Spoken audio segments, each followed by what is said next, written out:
It's Friday, February 28th, 2025. Welcome to this Make It Make Sense mini episode. I'm Granthermes. So I'm in your feeds twice today because while I was recording and editing the main episode this week, maybe the most significant foreign policy blunder since the U.S. withdrawal from Afghanistan happened, and I talked a little bit about it in the headlines in today's main episode, but it deserves its own focus, and frankly, if you haven't listened to that, you can skip through this part of it. I'm talking about Ukrainian President Volodymyr Zelensky meeting with President Donald Trump, Vice President J.D. Vance, and Secretary of State Marco Rubio today in the Oval Office to sign a deal for $500 billion in mineral rights in Ukraine in order for the U.S., in Trump's words, to allow Ukraine to have the right to keep fighting that deal, which what they were going to sign was really a deal to make a deal, didn't have any security concerns in it for Ukraine in their fight against Russia. This was supposed to be a sure thing kind of a deal, one that Zelensky didn't like, but one he knew he needed, and one that Trump liked because it was highly transactional, and we know that that's how Trump operates because of the things he has said and does. But it was supposed to be the gateway into peace talks to end this war. But as they were talking in the Oval Office, things imploded. It is hard to underestimate how quickly things devolved and then how much they escalated really when J.D. Vance started attacking Zelensky. Take a listen. What kind of diplomacy, J.D., you are speaking about? What do you mean?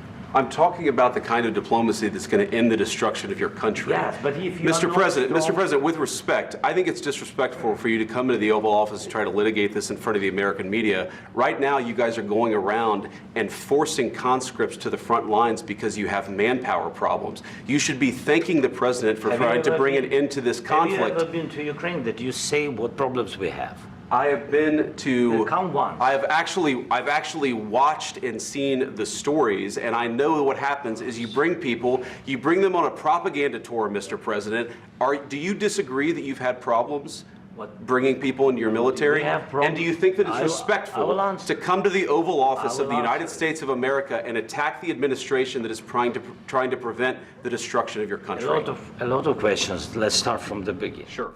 So it's not really clear why Vance started this and then kept pushing it, because it eventually got to the point where it was personal for Trump, that disrespect or have you thanked him section, because all politics for Trump are personal. And that is what set him off. And then Trump said, you either make a deal or we're out. And then he blew his stack, invoking World War III. First of all, during the war, everybody has problems, even you, but you have nice ocean and don't feel now, but you will feel it in the future. God bless. You don't know that. God bless. God bless. You will not have a war. Don't tell us what we're going to feel. We're trying to solve a problem. Don't tell us what we're going to feel. I'm not telling you. Because you're in no position to dictate that. That's Remember exactly this. You're in no position to dictate what we're going to feel. We're going to feel very good. You will feel influence. We're going to feel very good and very strong. You will feel influence. You're right now not in a very good position. You've allowed yourself to be in a very bad position, and he happens to be right about it. From the very beginning of the war. You're not in a good position. You don't have the cards right now. With us, you start having cards. But right now, you don't have. You're playing cards. You're playing cards. You're gambling with the lives of millions of people. You're gambling with World War III. You're gambling with World War III. And what you're doing is very disrespectful to the country, this country. Again, it is practically impossible before this happened to fathom this kind of thing in the Oval Office, in any administration, up until it actually happened today. And apparently reporters in the room said that Trump was so loud, he's as loud as he's ever been in public, including at outdoor rallies. They described it as bellowing. And then in the middle of all of this, Trump gave Zelensky a little shove, not a big one, not a hard one, but it was still a U.S. president putting hands on a foreign leader, and not in a friendly way. And actually, speaking of reporters here, it's worth noting that a Russian state TV journalist was in the Oval Office for at least part of this. It's unclear right now how long this guy was in the room, while the Associated Press had been barred from covering this. And the White House did not say how this Russian journalist, quote-unquote, snuck in, but they were escorted from the Oval Office by the press secretary, which is 3 levels of weird. First, there is not a small amount of security to be a part of the press pool, to go to those events each day. The press pool is what we call the group of reporters that goes to each White House event where the president is or different officials, and then they give those reports out to the other members of the White House press corps, which then get out to the rest of the country.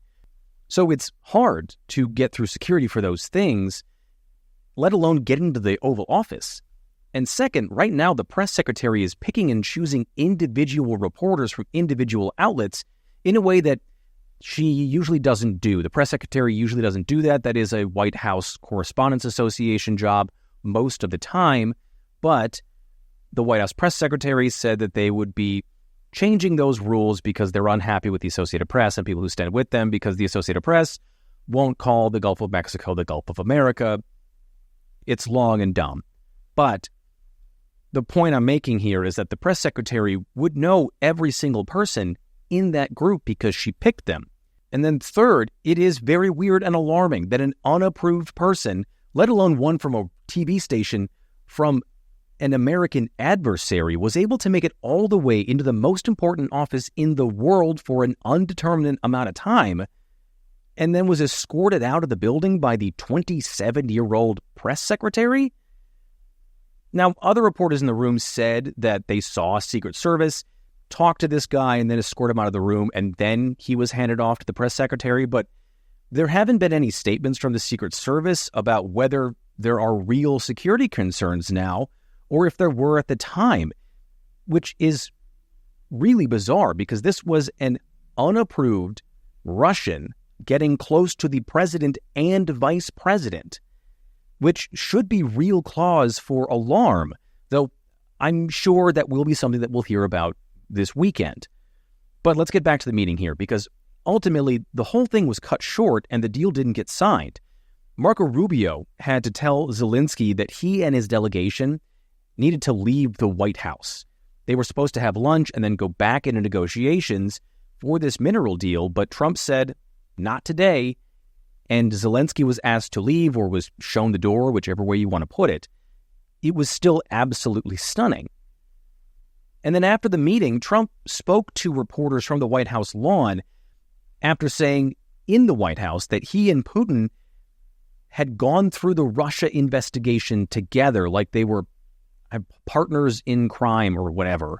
That's a bad analogy. I don't literally mean crime, but you get what I'm saying. And Trump was talking about the Russia investigation in 2015, where he was investigated and his campaign was investigated about whether Russia helped his campaign after he explicitly asked them to from a podium at a rally, and one of his campaign managers at that point in time had close ties with Russia. But today, on the White House lawn, Trump said he thought Zelensky needed to be nicer to Putin. He's got to say, I want to make peace.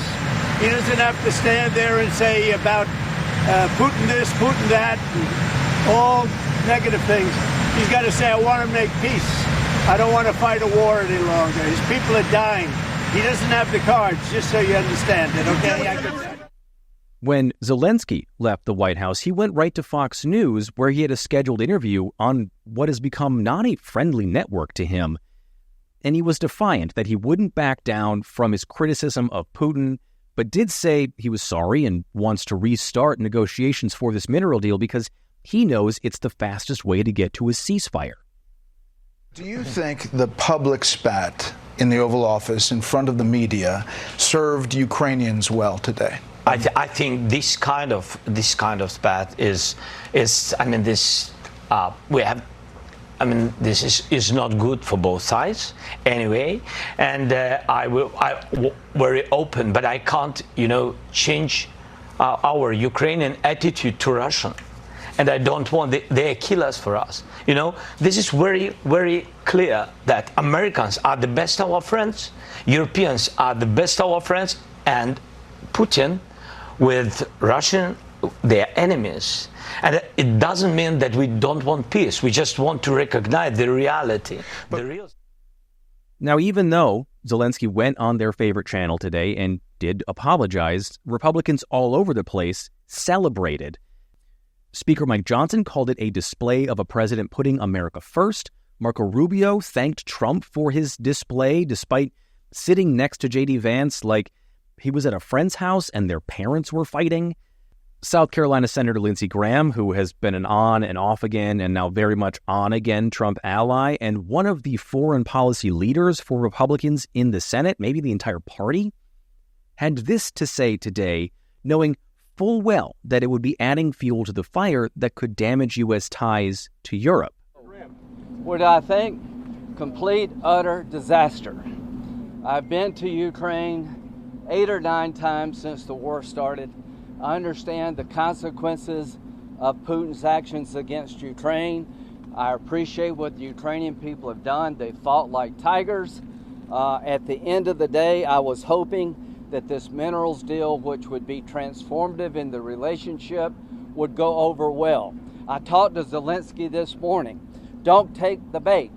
President Trump was in a very good mood last night. Somebody asked me, am I embarrassed about Trump? I have never been more proud of the president. I was very proud of J.D. Vance, standing up for our country. We want to be helpful. What I saw in the Oval Office was disrespectful, and I don't know if we can ever do business with Zelensky again. So it's important to say here that all of this stuff is not how our allies feel about this. Immediately after the meeting, more than 24 leaders in Europe and Canada praised Zelensky, and the only foreign leader to praise Trump, at least publicly, was the Deputy Secretary of the Russian Security Council. So essentially, their number 2 in command behind Vladimir Putin for the military, who called Zelensky an insolent pig and said Trump gave him a proper slapdown. Now, I am not saying that this was a good piece of diplomacy from Zelensky. He knew how tenuous this deal was and who he was dealing with in Trump and J.D. Vance, but when he started to get pushback and then criticized for not taking Putin at his word about a ceasefire, which, obviously he wouldn't do that. Putin is a dictator who invaded his country and has been killing his people for 3 years. So can you blame him for pushing back on these things and having a pretty short fuse about it? I don't think so. But outside of the back and forth, foreign policy experts are calling this an embarrassing day for the U.S. The Financial Times, which is essentially Europe's Wall Street Journal, but with more foreign policy because it's Europe, they said the meltdown will fill Putin with glee. Trump's former national security advisor, H.R. McMaster, said on social media, it's impossible to understand why President Trump and Vice President Vance seem determined to put more pressure on President Zelensky while they seem to be coddling Putin. And former Obama national security advisor and UN ambassador Susan Rice said Zelensky was set up by Trump and Vance. Obviously, it's a very sad day and an embarrassment for the United States on the world stage. But let's step back and analyze what's happened here. I think there's no question that this was a setup. You heard Donald Trump say at the end of that clip you played, this is great television. This was a setup. Volodymyr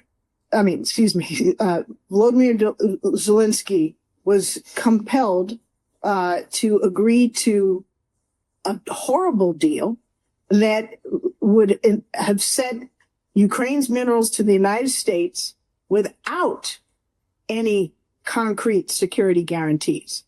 And yet, because he was trying to improve a relationship with Donald Trump, he came to Washington, he came to the Oval Office and sat down for a meeting, hat in hand. And soon after he got there, the vice president of the United States lit into him and started a confrontation.